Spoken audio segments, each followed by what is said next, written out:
নমস্কাৰ। অসমৰ খিলঞ্জীয়া জনগণলৈকে আগন্তুক আমাৰ বহাগ বিহুৰ আন্তৰিক শুভেচ্ছা ওলগ জনাই। বহাগ মাহটো অসমীয়াৰ নতুন বছৰ, গতিকে লগতে অসমীয়া নতুন বছৰৰ আন্তৰিক শুভেচ্ছা জনালোঁ অসম সন্মিলিত মহাসংঘৰ তৰফৰ পৰা। বিহু অসমৰ জাতীয় উৎসৱ। অসমৰ খিলঞ্জীয়া জাতি জনগোষ্ঠীসকলে নিজা নিজা বৈশিষ্ট্য, নিজা নিজা ঐতিহ্য অটুট ৰাখি যুগ যুগ ধৰি এই বিহু পালন কৰি আহিছে। এতিয়া এই নতুন বছৰতে আমি বহাগ বিহু ৰঙালীৰ ৰূপত আমি আদৰাৰ যিটো ব্যৱস্থা, এই আচলতে গছৰ তলৰ বিহু আহি মঞ্চ পালেহি।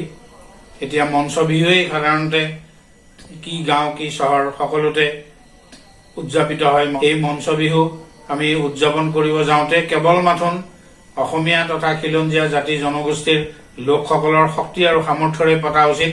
আমি কোনো ধৰণৰ বৰঙণি অনা অসমীয়া, অখিলঞ্জীয়া, বিদেশী মূলৰ আৰু বহিৰাগত লোকৰ পৰা, ব্যৱসায়ীৰ পৰা নোলোৱাকৈ আমি বিহু পতাটো উচিত। আৰু সেই সম্পৰ্কত ষ্ট্ৰিক্টলি এই ক্ষেত্ৰত আমি কঠোৰভাৱে আমি আমাৰ নিজকে নিয়ন্ত্ৰণ কৰা উচিত। আমি আমাৰ বিহু কেনেকৈ উদযাপন কৰিম সেইটো আমাৰ সম্পূৰ্ণ নিজা কথা। গতিকে সেই ধৰণে আমি আগবাঢ়িব পাৰিলেহে অনাগত দিনত আমি এটা শক্তিশালী জাতিৰূপে নিজকে প্ৰতিষ্ঠা কৰিব পাৰিম। এই ক্ষেত্ৰত আমাৰ বিভিন্ন বিশৃংখল চিন্তা আৰু বিভিন্ন ধৰণে আমি কাম কৰি অহাৰ ফলতেই আজি জাতিয়ে নানা দুৰ্যোগৰ সন্মুখীন হৈ আহিছে। আৰু লগতে এটা কথা ক'ব খুজিছো যে বিহুৰ মঞ্চত কেৱল বিহু নৃত্য গীত, লোক পৰম্পৰা অনুযায়ী লোকগীত আৰু অসমৰ বিভিন্ন খিলঞ্জীয়া জাতি জনগোষ্ঠীৰ লোকগীত, লোকনৃত্যহে তাত উপস্থাপন কৰা উচিত। সেই ক্ষেত্ৰত আমি অতি কঠোৰতাৰে আমি নিয়ম বান্ধি লোৱা উচিত। কোনোপধ্যেই হিন্দী বা ইংৰাজী গীত নৃত্যৰ যাতে প্ৰয়োভৰ নহয়, সেইটো সম্পূৰ্ণৰূপে বন্ধ কৰা উচিত। আৰু লগতে এটা কথা যে আমাৰ গাঁও বা অঞ্চলবোৰত যিবোৰ আমাৰ লোকশিল্পী আছে, যিবোৰ আমাৰ স্থানীয় বিহু নৃত্য গীত কৰা আমাৰ ডেকা গাভৰু আছে, তেওঁলোককে আমি সুযোগটো দিয়া উচিত। কিন্তু সেইটো নকৰি আমি বাহিৰৰ পৰা আমদানিকৃত শিল্পীৰে আচলতে বিহু মঞ্চখনত আমি স্থান দিয়া উচিত নহয়। গতিকে আমি এই ক্ষেত্ৰত এটা নীতি আমি বান্ধি লোৱা উচিত। আৰু লগতে এটা কথা আমি লক্ষ্য কৰি আহিছো যে এই বিহু উপলক্ষেই বিহু সম্ৰাংগী, বিহু ৰাণী প্ৰতিযোগিতা আৰম্ভ কৰে। এইটো সম্পূৰ্ণৰূপে বন্ধ কৰা উচিত। ভাল নচাগৰাকীক আমি বিহুৱতী বুলি কওঁ আৰু ভাল নচা ডেকাজনক আমি বিহুৱা বুলি কওঁ। বাছ সিমানেই যথেষ্ট। গতিকে তাত প্ৰতিযোগিতাৰ কোনো দৰকাৰ নাই।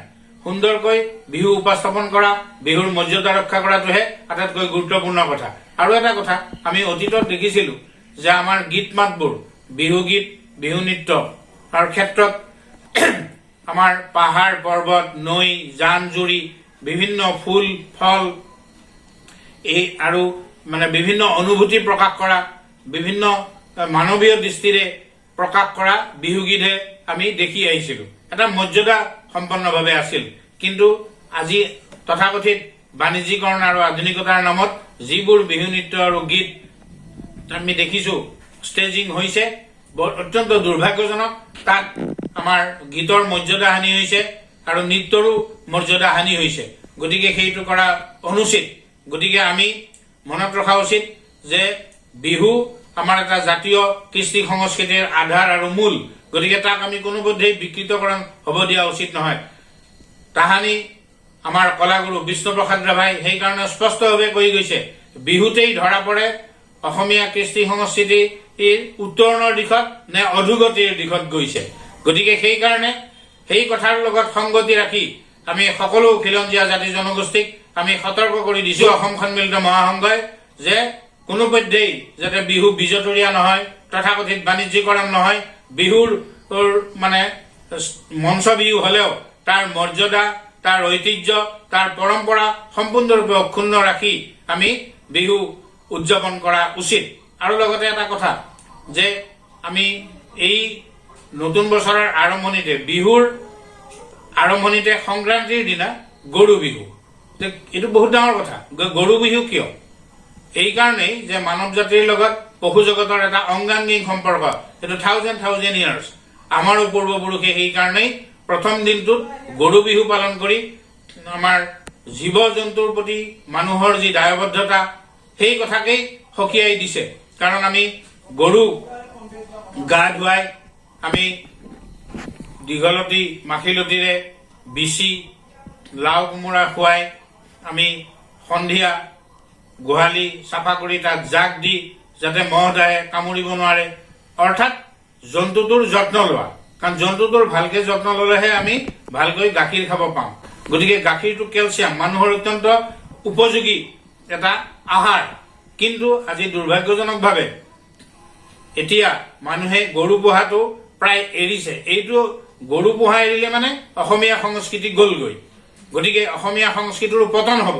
কাৰণ গৰু অসমীয়া সংস্কৃতিৰে এটা অংগ।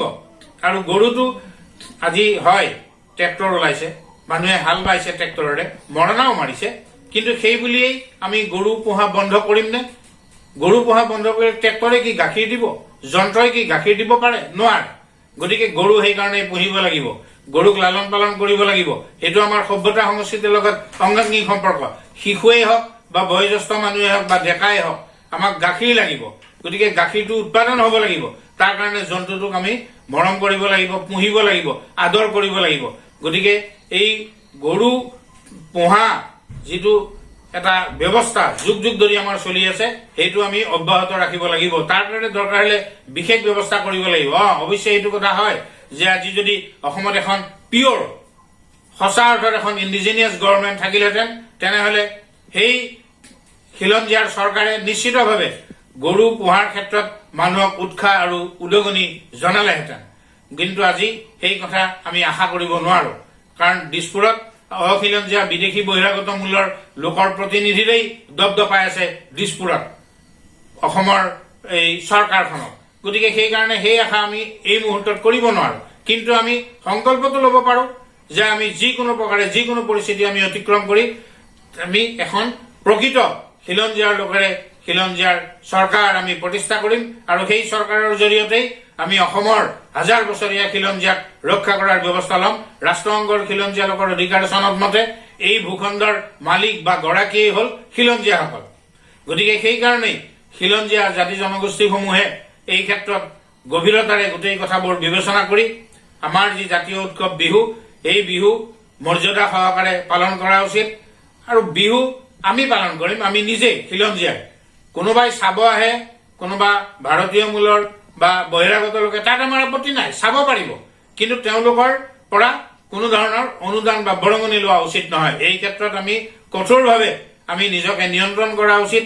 আৰু সেই ধৰণেই আমি আমাৰ কৃষ্টি সংস্কৃতি সভ্যতা ভাষা মৰ্যাদা সংস্কৃতি সকলো আমি ৰক্ষা কৰাৰ বাবে যত্নৱান হোৱা উচিত।